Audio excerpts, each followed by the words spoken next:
Thank you very much, Program Director.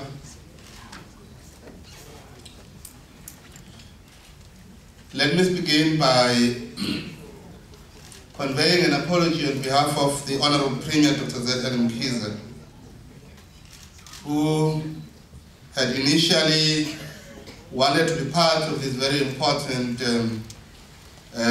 conference, but unfortunately due to other engagements is unable to join us today. May I therefore sincerely convey his apology, and he's currently out there in some parts of the province where he's jointly doing a program together with my colleague, the MEC for Health in the province. The honorable members of the legislature were here from the various political parties. We are very grateful that we can see you colleagues being part and parcel of this conference.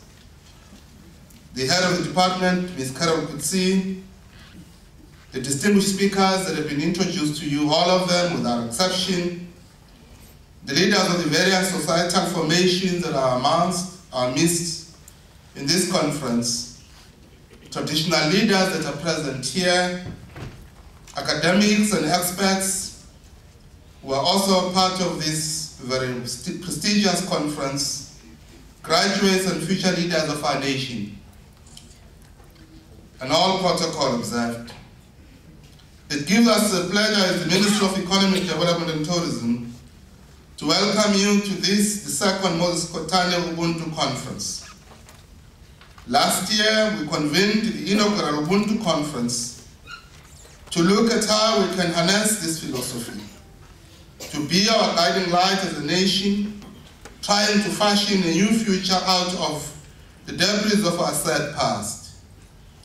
Program Director, it is often said that those who make history seldom realize that their humble efforts would contribute to creating something that future generations would be proud of. As many of you are aware, this conference is being held under the auspices of the Moses Kotane Institute, started last year from humble beginnings.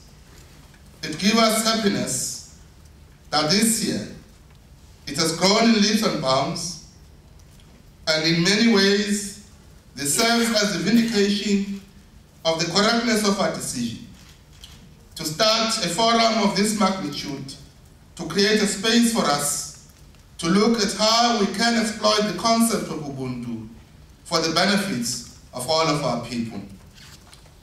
From time immemorial, humankind has been defined by a particular philosophy that has served as its lodestar while it negotiates the travels and challenges of everyday life. For Africans, and for South Africans in particular, Ubuntu has always been the overriding philosophy that encompasses who we are and how we relate with one another as people. In short, it is the currency of our human relations. While there are many definitions of Ubuntu, one of the most popular ones is that Ubuntu refers to the ability to subjugate one's personal wishes to the greater good of society.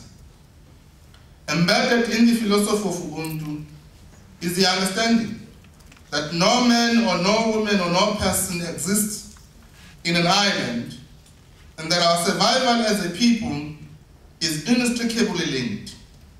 Program Director, whenever the concept of Ubuntu is discussed, and one of the questions that comes up is what is the relevance of the concept today in a world that puts greater emphasis on the success of an individual, often at the expense of the whole society.